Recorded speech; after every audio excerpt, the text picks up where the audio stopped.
ꯑꯍꯥꯟꯕ ꯃꯛꯇꯗ ꯁꯦꯅꯦꯜ ꯑꯁꯤꯒꯤ ꯃꯥꯏꯀꯩꯗꯒꯤ ꯃꯌꯥꯝꯕꯨ ꯇꯔꯥꯝꯅ ꯑꯣꯛꯆꯕꯒ ꯂꯣꯏꯅꯅ ꯏꯀꯣꯛꯅꯣꯅ ꯈꯨꯔꯨꯝꯖꯔꯤ꯫ ꯃꯌꯥꯝꯒꯤꯗꯃꯛꯇ ꯉꯁꯤꯁꯨ ꯅꯨꯡꯉꯥꯏꯔꯕ ꯐꯨꯡꯒꯥ ꯋꯥꯔꯤ ꯑꯃ ꯄꯨꯗꯨꯅ ꯂꯥꯛꯆꯔꯦ꯫ ꯋꯥꯔꯤ ꯑꯁꯤꯒꯤ ꯃꯃꯤꯡꯅ ꯂꯥꯏꯔꯕꯤ ꯆꯐꯨ ꯁꯥꯕꯤ꯫ ꯋꯥꯔꯤ ꯑꯁꯤꯕꯨ ꯏꯕꯤꯔꯛꯄꯅ ꯑꯟꯖꯂꯤ W꯫ ꯍꯧꯖꯤꯛ ꯃꯌꯥꯝꯒꯤ ꯃꯐꯝꯗ ꯋꯥꯔꯤ ꯑꯁꯤ ꯈꯨꯗꯣꯜ ꯇꯝꯖꯔꯛꯂꯒꯦ, ꯃꯌꯥꯝ ꯄꯨꯟꯅ ꯇꯥꯃꯤꯟꯅꯔꯁꯤ꯫ ꯃꯥꯌꯥ ꯈꯨꯜ ꯑꯗꯨꯗ ꯂꯩꯕꯤ ꯂꯩꯁꯥꯕꯤꯅꯤ꯫ ꯃꯜꯂꯕ ꯌꯨꯝ ꯑꯗꯨꯗ ꯃꯃꯥ ꯃꯆꯥ ꯑꯅꯤ ꯈꯛꯇ ꯂꯩꯔꯛꯄꯅꯤ꯫ ꯍꯤꯡꯅꯕ ꯍꯣꯠꯅꯕꯗ ꯌꯥꯝꯅ ꯋꯥꯔꯕ ꯃꯃꯥ ꯃꯆꯥ ꯑꯅꯤꯅꯤ꯫ ꯌꯨꯝꯒꯤ ꯃꯃꯥꯡ ꯑꯗꯨꯗ ꯁꯪꯒꯣꯏ ꯃꯆꯥ ꯑꯃ ꯂꯩ꯫ ꯁꯪꯒꯣꯏ ꯃꯆꯥ ꯑꯁꯤꯗ ꯃꯃꯥ ꯃꯆꯥ ꯑꯅꯤꯅ ꯆꯐꯨ ꯁꯥꯏ꯫ ꯃꯄꯥ ꯃꯄꯨ ꯍꯥꯛꯇꯛꯇꯒꯤ ꯆꯐꯨ ꯁꯥꯕꯒꯤ ꯁꯤꯟꯐꯝ ꯑꯁꯤ ꯆꯠꯊꯔꯛꯄꯅꯤ꯫ ꯑꯃꯗꯒꯤ ꯑꯃꯗ ꯃꯊꯪ ꯃꯊꯪ ꯁꯝꯊꯍꯧꯗꯨꯅ ꯉꯁꯤꯗꯤ ꯃꯃꯥ ꯃꯆꯥ ꯑꯅꯤꯅ ꯆꯐꯨ ꯑꯃꯨꯛ ꯁꯥꯔꯤ꯫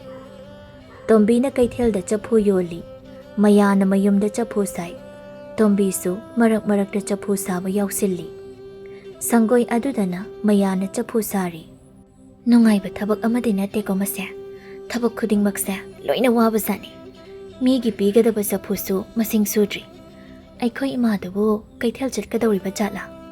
ꯃꯌꯥꯅ ꯃꯈꯣꯜ ꯈꯔ ꯍꯧꯅ ꯃꯃꯥꯕꯨ ꯀꯧꯏ꯫ ꯏꯃꯥ! ꯍꯣꯏ ꯏꯃꯥꯎ! ꯀꯩꯊꯦꯜꯗ ꯆꯠꯀꯗꯧꯔꯤꯕ꯭ꯔꯣ ꯉꯁꯤꯁꯨ? ꯇꯣꯝꯕꯤ ꯏꯃꯨꯡꯗꯒꯤ ꯊꯣꯛꯂꯛꯏ ꯑꯗꯨꯒ ꯍꯥꯏ, ꯆꯠꯄ ꯍꯥꯏꯕꯕꯨ ꯆꯠꯀꯗꯧꯔꯤꯕꯅꯤ꯫ ꯆꯥꯛ ꯑꯁꯤ ꯑꯃꯨꯛꯇ ꯂꯣꯏꯁꯤꯜꯂꯝꯒꯦ ꯇꯧꯕꯅꯤ꯫ ꯏꯟꯗꯣꯟ ꯑꯃꯨꯕꯤꯅ ꯆꯐꯨ ꯈꯔ ꯄꯤꯌꯣ ꯍꯥꯏꯕꯗꯣ ꯃꯁꯤꯡ ꯁꯨꯗ꯭ꯔꯤꯀꯣ ꯏꯃꯥ꯫ ꯁꯥꯗꯨꯅ ꯂꯩꯕ ꯈꯔꯗꯨꯁꯨ ꯏꯃꯥꯅ ꯑꯃꯨꯛ ꯀꯩꯊꯦꯜꯗ ꯄꯨꯈ꯭ꯔꯦ꯫ ꯀꯃꯥꯏ ꯇꯧꯗꯣꯏꯅꯣ ꯏꯃꯥ?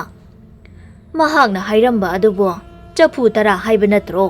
ꯅꯠꯇꯦ, ꯅꯪꯕꯨ ꯍꯧꯖꯤꯛꯄꯨ ꯆꯐꯨ ꯀꯌꯥ ꯁꯥꯔꯒꯦ? ꯁꯤꯒ 3ꯇꯤ ꯁꯨꯔꯦ꯫ ꯌꯥꯝꯗ꯭ꯔꯦꯗ ꯑꯗꯨꯗꯤ꯫ ꯏꯃꯥꯅꯦ ꯀꯩꯊꯦꯜꯗ ꯐꯠ ꯆꯠꯂꯨꯈꯤꯒꯦ꯫ ꯆꯐꯨ ꯂꯩꯕ ꯂꯥꯛꯀꯅꯤ ꯍꯥꯏꯅ ꯉꯔꯥꯡ ꯍꯥꯏꯔꯝꯕꯅꯤ꯫ ꯀꯩꯊꯦꯜ ꯐꯝꯗꯨꯅ ꯁꯦꯜ ꯈꯔ ꯇꯦꯛ ꯇꯦꯛ ꯇꯥꯟꯕꯅꯤꯅꯅꯦ, ꯍꯦꯛ ꯂꯦꯞꯊꯣꯛꯄꯁꯨ ꯌꯥꯗꯦꯗꯣ꯫ ꯍꯣꯔꯦꯟ ꯅꯨꯃꯤꯗꯥꯡꯂ ꯀꯔꯤꯅꯣ ꯁꯥꯕ ꯍꯥꯏꯕꯗꯨꯅꯤ꯫ ꯆꯥꯛꯄꯨ ꯂꯣꯏꯔꯕ꯭ꯔꯣ ꯏꯃꯥ?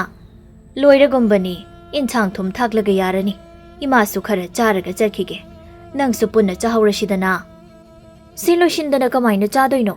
ꯏꯃꯥꯒꯤ ꯁꯔꯨꯛꯇꯣ ꯊꯤꯔꯒ ꯑꯗꯨꯝ ꯆꯥꯕꯤꯈ꯭ꯔꯣ꯫ ꯑꯩ ꯍꯣꯔꯦꯟ ꯂꯣꯏꯔꯒ ꯆꯥꯖꯔꯒꯦ꯫ ꯅꯪꯅ ꯍꯣꯔꯦꯟ ꯆꯥꯒꯦ ꯍꯥꯏꯔꯒ ꯆꯥꯔꯝꯗꯕꯤ ꯂꯩꯔꯝꯕꯁꯦ ꯀꯌꯥꯝ ꯌꯥꯝꯂꯦ?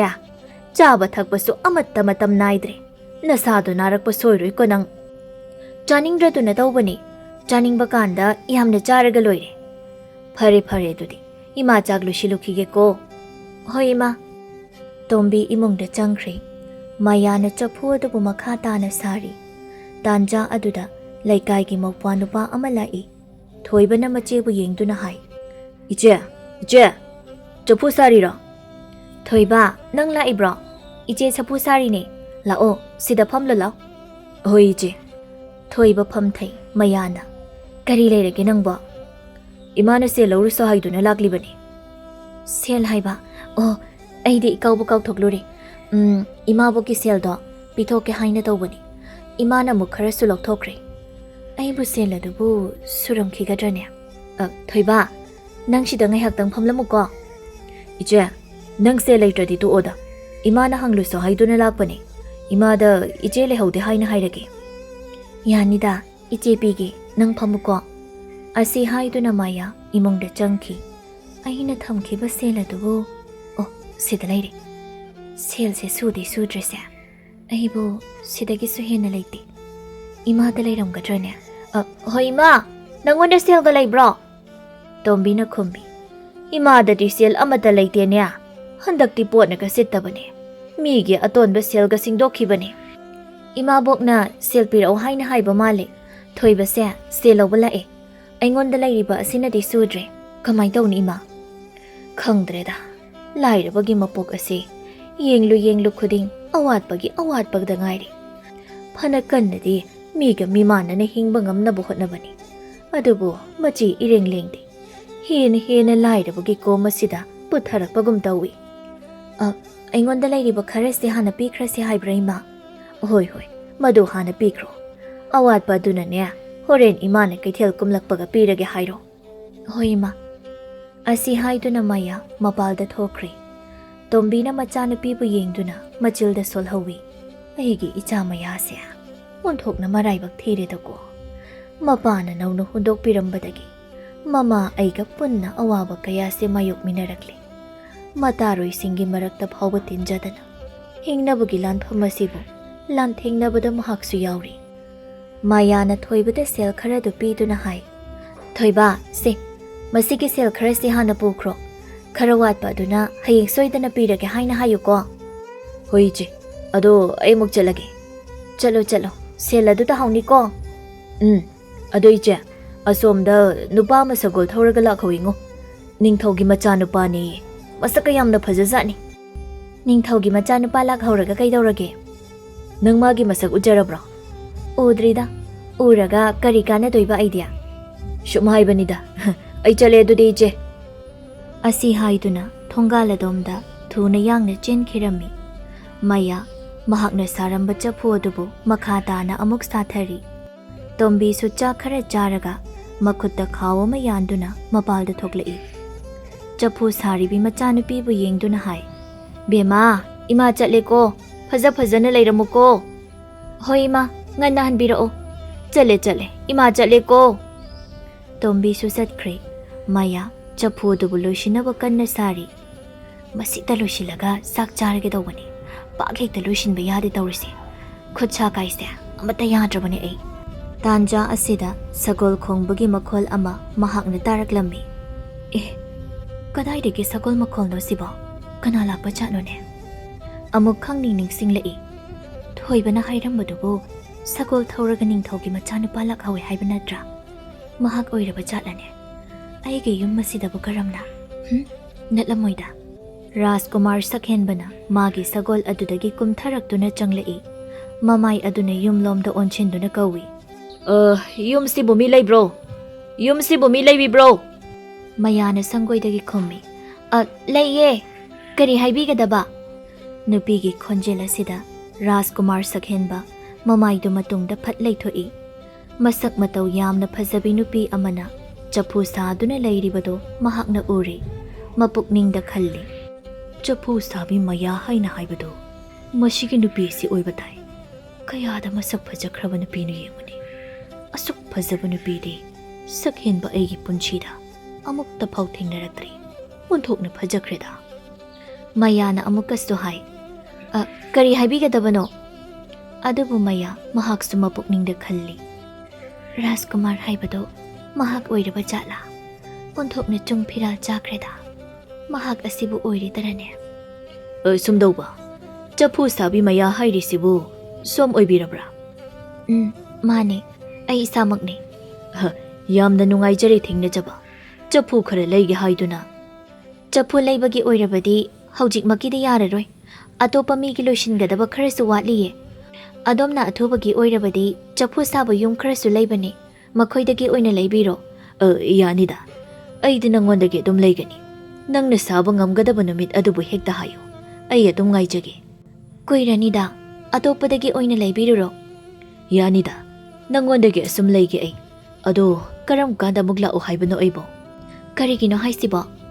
ꯆꯐꯨ ꯂꯩꯕ꯫ ꯃꯗꯨꯗꯤ ꯑꯩ ꯍꯥꯏꯕ ꯉꯝꯗꯦ꯫ ꯅꯪꯅ ꯍꯥꯏꯕ ꯉꯝꯗ꯭ꯔꯕꯅꯤꯅ ꯑꯩꯅ ꯑꯣꯏꯅ ꯍꯦꯛꯇ ꯂꯥꯛꯅꯤꯡꯕ ꯅꯨꯃꯤꯠ ꯑꯃꯗ ꯂꯥꯛꯂꯒꯦ꯫ ꯉꯁꯤꯒꯤꯗꯤ ꯆꯠꯂꯒꯦꯀꯣ꯫ ꯋꯥꯍꯩ ꯑꯁꯤꯒ ꯂꯣꯏꯅꯅ ꯃꯃꯤꯠ ꯑꯗꯨꯅ ꯑꯃꯨꯛꯇꯪ ꯃꯌꯥꯒꯤ ꯐꯖꯔꯕ ꯁꯛꯇꯝꯕꯨ ꯌꯦꯡꯖꯔꯒ ꯃꯍꯥꯛ ꯊꯣꯛꯈ꯭ꯔꯦ꯫ ꯃꯌꯥꯅ ꯋꯥꯈꯜꯗ ꯈꯜꯂꯤ, ꯀꯔꯤ ꯅꯨꯄꯥꯅꯣ ꯃꯁꯤꯕꯣ?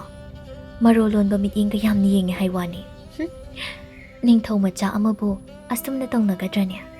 ꯑꯩꯒꯤ ꯃꯤꯡꯁꯨ ꯍꯥꯟꯅ ꯈꯪꯕ ꯃꯥꯜꯂꯤ꯫ ꯃꯥꯒꯤꯁꯦ ꯑꯩꯕꯨ ꯆꯥꯅꯅꯃꯛꯀꯤ ꯊꯤꯔꯛꯂꯤꯕ ꯖꯥꯠꯂꯥ?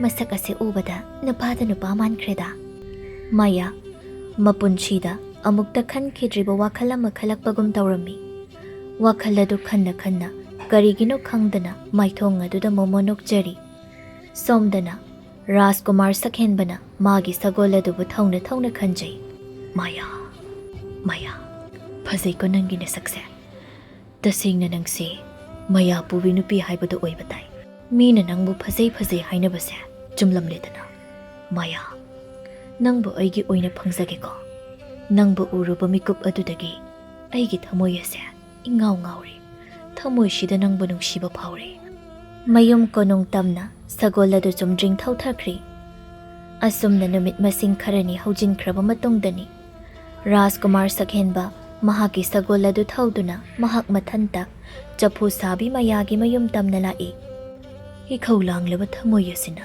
nangtabu uningli. Namit kharani asida aina kayada wana khangjaba. Aigi thamoy da phawriba ihul asigumna magi thamoy da su phawromgadrane. Maya nangbu kari laiwa pubage. Aigi pukning wakhalase nanaktada asum singshinbagum tawrare. Khangani ngasidi imit pena mahaki phajaba saktam adubu yengi. Asumna wakhal khanna khanna sagol ado asum thawri.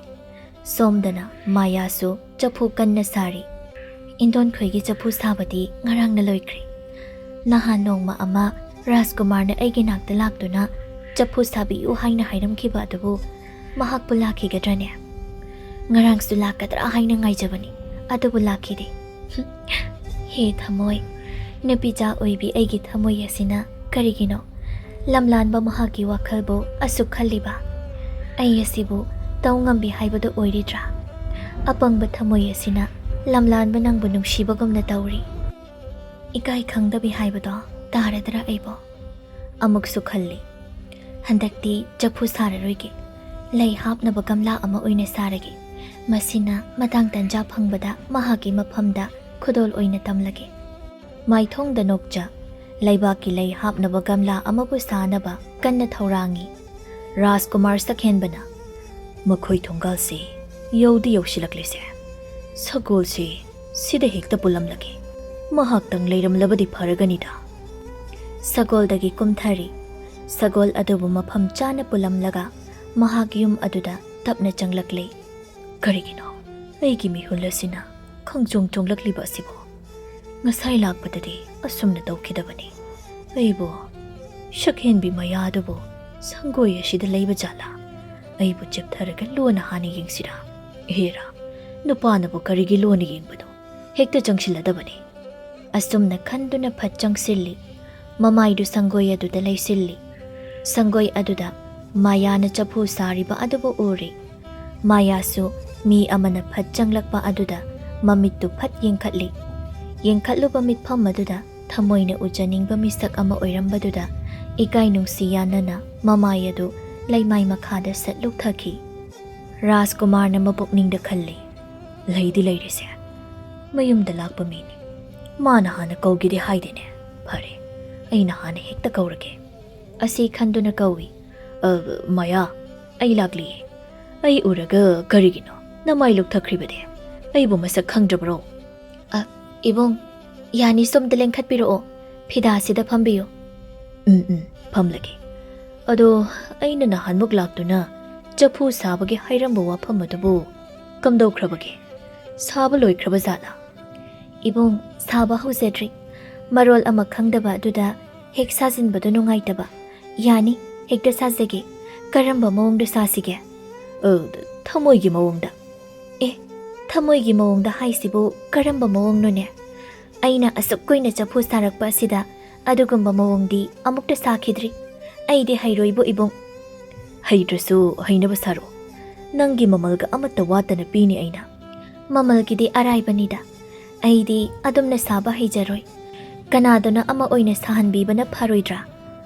Aidi nangna saba Chaphubu oina pami. Nangna ngayo haiba matam adu phawba ai ngaige. Adubu aigi Chaphu sidi nangna sadaba yaroi. Chaphu sabadi araibani. Aduda luribadi Chaphugi mawong hairiba asibu. Nang hairoi hairo. Nangna haitraganasi. Aina oina sage. Kadai. Laikomdo aingonda piyo. Ai semge. Yanida nakut mot nabani. Aigidi amatang oirabasu sadaba yaroi hairishiniko. Maya tuminna amuk lay. Rajkumar sakhenbana amuk makhatai. Yumsida kana kana laybage. Kanamata layba udriba sibu. Imaga aigadang laybani. Imana kaithelda Chaphu yoli. Ayamba matamda ay ithanta dum layrida. Nangna thanta dum layri haiba. Nati. Nang buki jadro. Aidi karigi kigadoiba. Kanana khangno. But amalaklaga nang siparaga pukrabadi. Wahay asida Maya na nokjay. Maya na nokpa maithong adabu ubada Rajkumar sakhenbagi thamoy na penjay. Makoy ani mitka mitjanay. Punshida amukta thengna khidriba misak oirabasu ahanba thengnabada thamoy masak khangnaraba amagum thamoygi wafam pumba dong haidokna duna wari sari.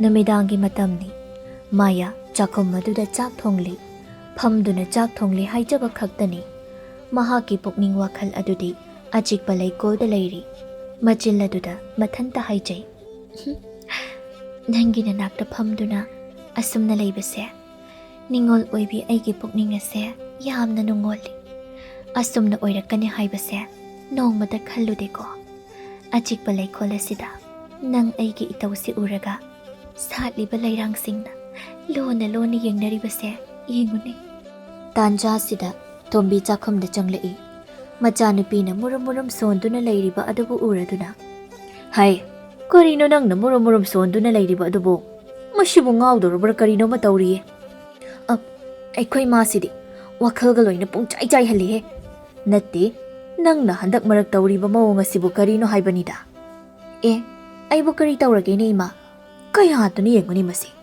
khangjinnadaba saba ka yamna hairenya karigino nangna murum yamna solakliba nathantaga pangnokta nokliba adubu karigino nokpaga amata yadraba haisibo ima nangi khunok adugi marau lainya hai imana haigadabadi nang nupini yamna sekshingadabani khongpham ama soibada nangi punchi loigani koibe ma ai loina khangi kaidorage ima khangbu khanglabadi phai hairini adudi natraduna imagi mai khunaba thabak amatang hek tawrakpada nama aidi shikini hairiba sini aikhoi masidi astumne hekta haiganiba ai suknokanok chereroi imana nangse pisak piklingaidagi yamna wana yoglakibani nangi wakhaldani imana ngasi hingliba si nang wakhal taw koibe ma hoiba ai loina khangeba adoima ai wa ma hangeni kari wano hango aikhoina chaphu sabada mawong da saidana ado thamoigi mawong da karamna chaphu sagani hai nangbo ngawrabro nangna hairiba dobu karina nang kainom tawri ko nang kainom tawri hairi sini mathong maram khangdaba wana marol ama ngangliba se amukta hayoba ai khangdaduna tawbuni cheidi khangbra nang ha chawri kaina phuba ngamloi khalibro lam yamne henjanu ko nang ima ichadi lairabani ima ichagine haibada hanna yengbada kanamata leibasu natte wakhal taw ko imagi bema phare chak adu loisinaba tawro ima ngaihakta phamungda pothage asumna hairamduna tombi hogattuna mahaki phamungda changkhre maya chak adubu makha tana thongi asumna mahaki pukning wakhalladuda rajkumargi achauba mami ama takhre masina mahaki punchida achauba ahongba haiba adumasu oihalli mamangda hana amukta tawramdaba thabak kaya ama tawrakli chatlamdaba sajat kaya ama chalakli nongmagi numitni maya sangoida phamli chapudi sadi phambadi phamli mapukning naduda asumna khalli aise phanadi hongle ko matam kharasida aigi punchi ase asi yongna honghalaba ibong masi pumnamak nangbu nungshirubagini ko warak pangamdraba thamoi asina nangbu thamoi sengna nungshizaruri aibu miraibige khakhanbiganu ko mahakto ngarangsu lakte nahanchu lakte pamuba magi saktamdo onthokna uningkreda nupija oibi ainadi karamna uningi haiduna mabu unaba chatlugani pamuba nangne inakta lakpa maikaibu aina khaurangna ngaiduna yengliye somdana maya hoigi thongal mapaduda sagol tongba nupa amana sagol khamduna leiri saphabana mamit aduna mayagi mayum aduda yengduna mapukningda khalli maya shakhenbi maya aina nangbu pamjarakpa nungsijarakpa se matam phana koiri aina nafamda nungsi pami haiduna kayarak hanjina phangdoklabasu nangna yaba kawba sunglai leite ngasiri khangani nangbu phaduna hekta aigi yumda puradabani ngasidagi nangse aigi loinabi oiradabani saphaba aina ningkiba pamkiba pochak amata ngasi phawba phangdana toktre phare kanasu leitringai asida hekta changsilaga makhudang adu tapaiduna chingthoraklage saphabana asumna khalladuna sagol mathak adudagi kumthari aduga sagol adubu thongal aduda khamlammi somdana maya mabukning adu langtaknana leiringai tanja aduda thongalomda sagolna khonglakpagi makhol ama taraklammi sagolgi makhol adubu tabada mahaki mapukning adudi thoini hena langtaknakhri sagol ase mahaki soitana oigani aibu unaba ꯑꯩꯒꯤ ꯅꯥꯛ ꯑꯁꯤꯗ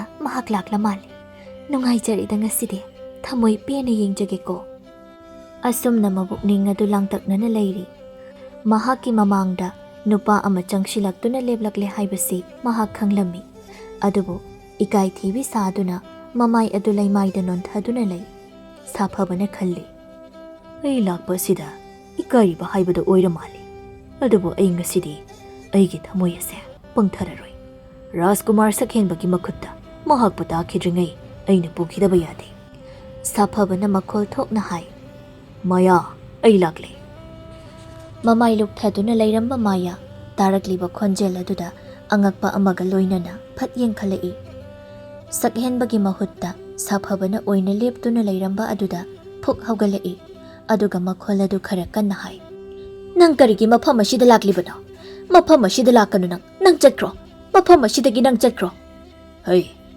ꯑꯩꯁꯦ ꯀꯅꯥꯅꯣ ꯍꯥꯏꯕ ꯃꯁꯛ ꯈꯪꯕ꯭ꯔꯥ ꯅꯪ ꯑꯩꯉꯣꯟꯗ ꯑꯗꯨꯝꯅ ꯍꯥꯏꯕ ꯌꯥꯕ꯭ꯔꯥ ꯅꯪꯗꯤ ꯃꯤ ꯐꯠꯇꯅꯤ ꯑꯩ ꯅꯪꯒ ꯑꯣꯟꯁꯤꯟꯅꯗꯨꯅ ꯋꯥꯔꯤ ꯁꯥꯕ ꯄꯥꯝꯗꯦ ꯌꯥꯝꯅ ꯊꯨꯅ ꯆꯠꯄꯤꯈ꯭ꯔꯣ ꯑꯩꯅ ꯅꯪꯒꯤ ꯅꯐꯝꯗ ꯅꯨꯡꯁꯤ ꯍꯥꯏꯅ ꯀꯌꯥꯔꯛ ꯐꯪꯖꯕ ꯑꯗꯨꯕꯨ ꯅꯪꯅ ꯌꯥꯕ ꯀꯧꯕ ꯂꯩꯇꯕ ꯅꯪꯅ ꯑꯩꯕꯨ ꯍꯟꯖꯤꯟ ꯍꯟꯖꯤꯟꯅ ꯏꯀꯥꯏꯕ ꯄꯤꯕ ꯅꯠꯇ꯭ꯔꯥ ꯑꯗꯨꯕꯨ ꯉꯁꯤꯁꯨ ꯁꯥꯐꯕ ꯑꯩꯅ ꯂꯦꯞꯈꯤꯕ ꯈꯣꯡꯐꯝ ꯑꯗꯨꯗꯒꯤ ꯃꯆꯤ ꯑꯃ ꯐꯥꯎꯕ ꯂꯦꯡꯗ꯭ꯔꯤ ꯇꯥꯅꯤꯡꯗꯦ ꯅꯪꯒꯤ ꯑꯗꯨꯒꯨꯝꯕ ꯋꯥꯗꯣ ꯑꯩ ꯇꯥꯅꯤꯡꯗꯦ ꯑꯩꯅ ꯑꯃꯨꯛꯀꯁꯨ ꯍꯥꯏꯔꯤꯕ ꯑꯁꯤꯅꯤ ꯃꯐꯝꯁꯤ ꯊꯥꯗꯣꯛꯇꯨꯅ ꯅꯪ ꯌꯥꯝꯅ ꯊꯨꯅ ꯆꯠꯈ꯭ꯔꯣ ꯑꯩꯅ ꯅꯪꯕꯨ ꯐꯥꯗꯨꯅ ꯄꯨꯒꯅꯤ ꯅꯪꯕꯨ ꯑꯩꯒꯤ ꯌꯨꯝꯒꯤ ꯃꯧ ꯑꯣꯏꯍꯟꯒꯅꯤ ꯑꯁꯤ ꯍꯥꯏꯗꯨꯅ ꯃꯈꯨꯠ ꯑꯗꯨꯅ ꯃꯥꯌꯥꯒꯤ ꯃꯈꯨꯠ ꯑꯗꯨꯗ ꯇꯥꯞ ꯐꯥꯏ ꯃꯥꯌꯥꯅ ꯂꯥꯎꯏ ꯍꯩ ꯊꯥꯗꯣꯛꯑꯣ ꯑꯩꯒꯤ ꯈꯨꯗꯥꯡ ꯑꯁꯤ ꯊꯥꯗꯣꯛꯑꯣ ꯑꯩꯅ ꯐꯖꯅ ꯍꯥꯏꯔꯤꯉꯩ ꯑꯁꯤꯗ ꯌꯥꯗ꯭ꯔꯕꯗꯤ ꯅꯪꯒꯤ ꯑꯐꯕ ꯈꯛ ꯑꯣꯏꯔꯣꯏ ꯊꯥꯗꯣꯛꯑꯣ ꯊꯨꯅ ꯊꯥꯗꯣꯛꯑꯣ ꯑꯩꯅ ꯆꯦꯠꯅ ꯄꯥꯏꯈ꯭ꯔꯕ ꯈꯨꯗꯥꯡ ꯑꯁꯤꯕꯨ ꯑꯩꯅ ꯑꯃꯨꯛ ꯍꯟꯅ ꯊꯥꯗꯣꯛꯀꯗꯕ ꯅꯠꯇꯦ इखुद असिदगी कनानसु मुनबा ngamloi नंगबु अइना पुरदबनी साफबना मायागी मखुदांग अदुबु पाइदुना चिंगथोरकले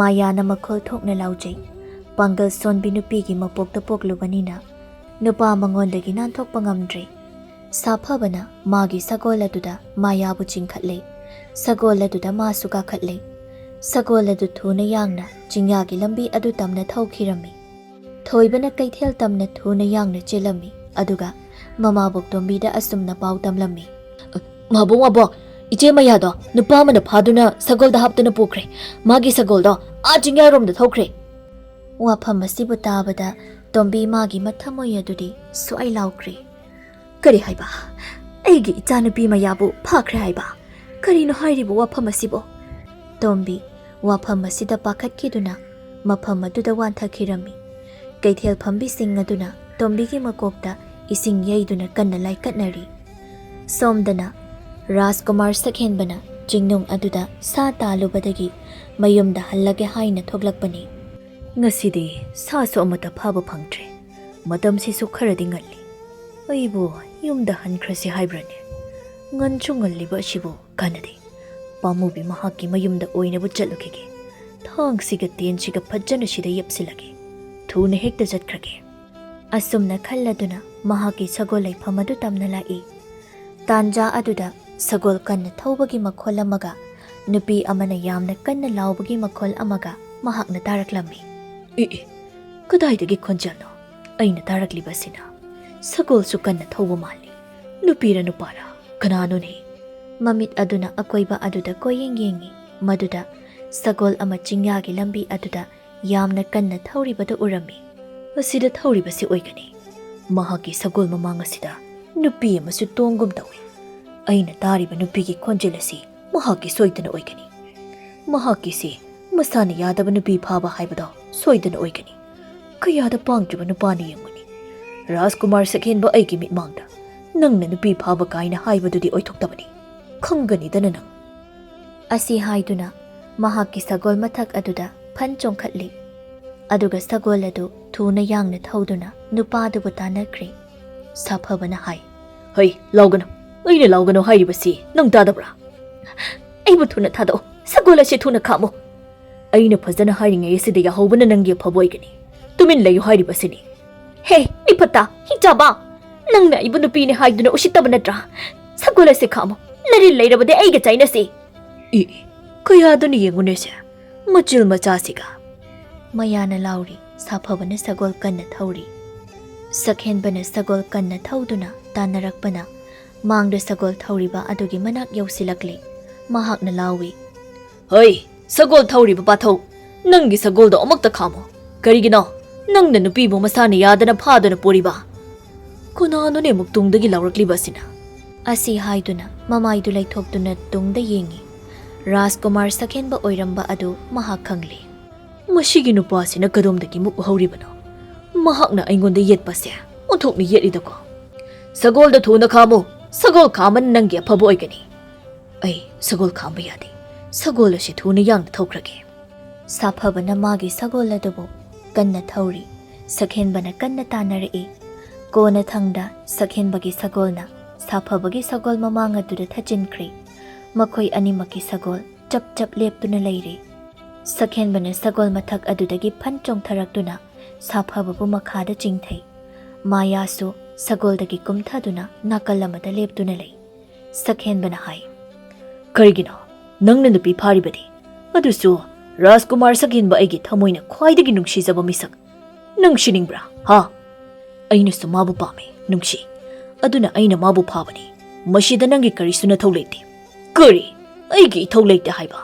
ꯑꯩꯅ ꯍꯤꯡꯂꯤꯉꯩꯗ ꯅꯈꯣꯏꯒꯨꯝꯕ ꯃꯤ ꯑꯃꯠꯇ ꯂꯩꯕꯥꯛ ꯑꯁꯤꯗ ꯂꯩꯍꯜꯂꯣꯏ꯫ ꯐꯔꯦ ꯑꯗꯨꯗꯤ ꯅꯈꯨꯠꯇ ꯈꯨꯠꯁꯨꯇꯥꯡ ꯄꯥꯏꯈꯠꯂꯣ, ꯑꯩꯁꯨ ꯄꯥꯏꯈꯠꯀꯦ꯫ ꯑꯩꯈꯣꯏ ꯑꯅꯤ ꯊꯥꯡ ꯆꯥꯏꯅꯁꯤ, ꯑꯉꯝꯕ ꯃꯤ ꯑꯗꯨꯅ ꯃꯥꯌꯥꯕꯨ ꯂꯧꯅꯁꯤ꯫ ꯍꯣꯏ, ꯅꯪꯅ ꯍꯥꯏꯔꯤꯕ ꯋꯥꯐꯝ ꯑꯗꯨꯕꯨ ꯑꯩꯅ ꯌꯥꯔꯦ꯫ ꯑꯗꯨꯕꯨ ꯀꯔꯤꯒꯨꯝꯕ ꯑꯩꯅ ꯉꯝꯕ ꯊꯣꯛꯂꯕ ꯅꯪꯒꯤ ꯌꯥꯏꯕꯤ ꯊꯋꯥꯏ ꯑꯗꯨꯕꯨꯗꯤ ꯈꯛ ꯍꯤꯡꯂꯣꯏꯀꯣ." ꯑꯁꯨꯝꯅ ꯃꯥꯌꯥꯕꯨ ꯅꯤꯡꯖꯕ ꯃꯈꯣꯏ ꯑꯅꯤꯅ ꯃꯈꯨꯠꯇ ꯊꯥꯡ ꯄꯥꯏꯗꯨꯅ ꯃꯐꯝ ꯑꯗꯨꯗ ꯊꯥꯡ ꯆꯥꯏꯅꯔꯝꯃꯤ꯫ ꯃꯈꯣꯏ ꯑꯅꯤꯃꯛ ꯊꯥꯡꯗ ꯇꯥꯗ ꯌꯥꯝꯅ ꯍꯩꯕ ꯃꯤꯁꯛ ꯉꯥꯛꯇꯅꯤ꯫ ꯁꯛꯍꯦꯟꯕ ꯑꯁꯥꯎꯕ ꯑꯃꯒ ꯂꯣꯏꯅꯅ ꯊꯥꯡ ꯌꯥꯟꯅꯔꯤ꯫ ꯁꯥꯐꯕꯁꯨ ꯃꯌꯥꯕꯨ ꯐꯪꯂꯕꯗꯤ ꯍꯥꯏꯗꯨꯅ ꯈꯪꯖꯕ ꯃꯍꯩ ꯈꯨꯗꯤꯡ ꯁꯤꯖꯤꯟꯅꯗꯨꯅ ꯊꯥꯡ ꯌꯥꯜꯂꯤ꯫ ꯑꯗꯨꯕꯨ ꯅꯤꯡꯉꯣꯜ ꯑꯣꯏꯕꯤ ꯃꯥꯒꯤ ꯊꯃꯣꯏ ꯑꯗꯨꯗꯤ ꯇꯁꯦꯡꯅ ꯄꯥꯈꯠꯂꯦ꯫ ꯀꯔꯤꯒꯨꯝꯕ ꯄꯥꯝꯃꯨꯕ ꯃꯥꯅ ꯃꯤꯐꯠꯇ ꯃꯥꯒꯤ ꯃꯈꯨꯠꯇ ꯃꯥꯏꯊꯤꯕ ꯅꯪꯕ ꯊꯣꯛꯂꯕꯗꯤ ꯑꯩꯕꯨ ꯑꯁꯨꯃꯛ ꯃꯤꯐꯠꯇ ꯃꯥꯒꯤ ꯃꯈꯨꯠꯇ ꯇꯥꯈ꯭ꯔꯗ꯭ꯔꯥ? ꯃꯗꯨ ꯌꯥꯔꯣꯏ꯫ ꯑꯩꯅ ꯃꯥꯕꯨ ꯊꯃꯣꯏ ꯁꯦꯡꯅ ꯅꯨꯡꯁꯤꯖꯕꯃꯛꯇ ꯑꯣꯏꯔꯕꯗꯤ ꯃꯍꯥꯛꯅ ꯁꯣꯏꯗꯅ ꯉꯝꯒꯅꯤ꯫ ꯃꯥꯌꯥ ꯃꯕꯨꯛꯅꯤꯡ ꯑꯗꯨꯗ ꯁꯦꯝꯕꯤꯕ ꯃꯄꯨ ꯃꯍꯥꯛꯄꯨ ꯆꯦꯠꯅ ꯅꯤꯡꯖꯔꯤ꯫ ꯑꯁꯨꯝꯅ ꯁꯛꯍꯦꯟꯕ ꯑꯃꯗꯤ ꯁꯥꯐꯕ ꯃꯈꯣꯏ ꯑꯅꯤꯅ ꯊꯥꯡ ꯌꯥꯟꯅꯔꯛꯄ ꯑꯁꯤꯗ ꯅꯨꯃꯤꯠ ꯇꯥꯁꯤꯜꯂꯛꯀꯗꯧꯔꯤ꯫ ꯃꯇꯝ ꯑꯁꯤꯗ ꯁꯛꯍꯦꯟꯕꯅ ꯃꯥꯒꯤ ꯍꯩꯖꯕ ꯑꯔꯣꯟꯕ ꯂꯧ ꯑꯃ ꯁꯤꯖꯤꯟꯅꯗꯨꯅ ꯃꯥꯏꯊꯤꯕ ꯄꯤꯅꯕ ꯍꯣꯠꯅꯔꯛꯂꯤ꯫ ꯅꯪꯇꯅꯗꯤ ꯉꯝꯍꯜꯂꯔꯣꯏ꯫ ꯁꯛꯍꯦꯟꯕ ꯑꯩꯁꯦ ꯀꯅꯥꯅꯣ ꯍꯥꯏꯕꯗꯨ ꯃꯁꯛ ꯃꯨꯟꯅ ꯈꯪꯍꯜꯂꯒꯦ꯫ ꯌꯦꯠ ꯊꯪꯕ ꯃꯈꯣꯡ ꯑꯗꯨꯅ ꯃꯃꯥꯡ ꯑꯗꯨꯗ ꯅꯝꯗꯨꯅ ꯊꯥꯡꯖꯤꯜꯂꯤ꯫ ꯊꯥꯡ ꯄꯥꯏꯕ ꯃꯈꯨꯠ ꯌꯦꯠ ꯑꯗꯨꯅ ꯃꯈꯥꯗ ꯃꯊꯛ ꯇꯝꯅ ꯍꯥꯏꯒꯠꯂꯛꯂꯒ ꯃꯈꯨꯅꯤꯡ ꯑꯗꯨꯅ ꯁꯥꯐꯕꯒꯤ ꯃꯈꯗꯥꯡ ꯑꯗꯨꯗ ꯁꯥꯐꯨ ꯀꯟꯅ ꯌꯩꯁꯤꯜꯂꯤ꯫ ꯑꯗꯨꯝꯅ ꯇꯧꯔꯕꯗ ꯁꯥꯐꯕ ꯃꯅꯤꯡꯗ ꯈꯣꯡꯐꯝ ꯈꯔ ꯍꯟꯗꯣꯛꯂꯤ꯫ ꯇꯥꯟꯖꯥ ꯑꯗꯨꯕꯨ ꯂꯧꯗꯨꯅ ꯁꯛꯍꯦꯟꯕꯅ ꯃꯈꯨꯠꯇ ꯄꯥꯏꯔꯤꯕ ꯊꯥꯡ ꯑꯗꯨꯅ ꯁꯥꯐꯕꯒꯤ ꯃꯕꯨꯛ ꯃꯄꯥꯗꯨꯗ ꯊꯨꯝꯅ ꯊꯤꯟꯖꯤꯜꯂꯤ꯫ ꯑꯗꯨꯝꯅ ꯇꯧꯔꯕꯗ ꯁꯥꯐꯕ ꯂꯩꯃꯥꯏꯗ ꯊꯣꯛ ꯍꯥꯏꯊꯈ꯭ꯔꯤ꯫ ꯈꯞ ꯈꯞ ꯆꯤꯡꯂꯝꯂꯒ ꯃꯍꯥꯛ ꯁꯤꯈ꯭ꯔꯤ꯫ ꯈꯪꯂꯕ꯭ꯔꯥ? ꯑꯗꯨꯅꯤ ꯀꯔꯤꯁꯨ ꯂꯩꯇꯕ ꯅꯪꯅꯁꯨ ꯑꯩꯒꯤ ꯃꯥꯌꯥꯕꯨ ꯐꯥꯗꯨꯅ ꯄꯨꯔꯝꯕ꯫ ꯍꯧꯖꯤꯛꯇꯤ ꯅꯊ꯭ꯋꯥꯏꯗ ꯃꯥꯡꯂꯦꯗꯅ ꯁꯤꯔꯣ꯫ ꯅꯪꯒꯨꯝꯕꯁꯤꯗꯤ ꯁꯤꯔꯒ ꯐꯒꯗꯕꯅꯤ꯫ ꯁꯛꯍꯦꯟꯕꯅ ꯃꯥꯌꯥꯒꯤ ꯃꯅꯥꯛꯇ ꯑꯃꯨꯛ ꯆꯪꯁꯤꯜꯂꯤ ꯑꯗꯨꯒ ꯍꯥꯏ, "ꯃꯥꯌꯥ, ꯍꯧꯖꯤꯛꯇꯤ ꯑꯩ ꯂꯩꯔꯕꯁꯤꯗꯤ ꯑꯩꯒꯤ ꯃꯄꯣꯛ ꯑꯁꯤꯃ ꯅꯪꯒꯤꯗꯃꯛꯇ ꯂꯦꯞꯈꯤꯒꯗꯣꯏꯅꯤ꯫ ꯏꯕꯨꯡ, ꯁꯤ ꯀꯞꯂꯒꯅꯨ, ꯃꯇꯝꯁꯤꯁꯨ ꯊꯦꯡꯖꯤꯜꯂꯛꯂꯤ꯫ ꯅꯌꯨꯝꯗ ꯍꯟꯈ꯭ꯔꯒꯅꯨ, ꯑꯩꯒꯤ ꯅꯥꯛꯇ ꯑꯣꯏꯅ ꯂꯩꯔꯨꯔꯁꯤ꯫ ꯏꯃꯥꯗꯤ?" "ꯃꯤ ꯊꯥꯗꯨꯅ ꯄꯥꯎ ꯍꯩꯍꯜꯂꯨꯒꯦ ꯑꯩ꯫ ꯁꯤ ꯆꯤꯡꯌꯥꯁꯤꯗ ꯀꯨꯏꯅ ꯂꯩꯊꯅꯤꯡꯗꯦ." ꯃꯥꯌꯥ ꯔꯥꯖꯀꯨꯃꯥꯔꯅ ꯍꯥꯏꯔꯤꯕ ꯋꯥꯐꯝ ꯑꯗꯨꯗ ꯌꯥꯔꯤ꯫ ꯁꯛꯍꯦꯟꯕꯅ ꯃꯥꯌꯥꯕꯨ ꯃꯥꯒꯤ ꯁꯒꯣꯜ ꯃꯊꯛ ꯑꯗꯨꯗ ꯊꯥꯡꯒꯠꯄꯤꯔꯤ꯫ ꯃꯍꯥꯛꯁꯨ ꯁꯒꯣꯜ ꯑꯗꯨꯗ ꯇꯣꯡꯈꯠꯂꯤ꯫ ꯃꯄꯨꯛꯅꯤꯡ ꯑꯗꯨ ꯍꯔꯥꯎꯅ ꯃꯍꯥꯛꯅ ꯅꯨꯡꯁꯤꯖꯕꯤ ꯃꯥꯌꯥꯕꯨ ꯄꯨꯗꯨꯅ ꯃꯌꯨꯝ ꯀꯣꯅꯨꯡ ꯇꯝꯅ ꯁꯒꯣꯜ ꯊꯧꯗꯨꯅ ꯆꯠꯈꯤꯔꯝꯃꯤ꯫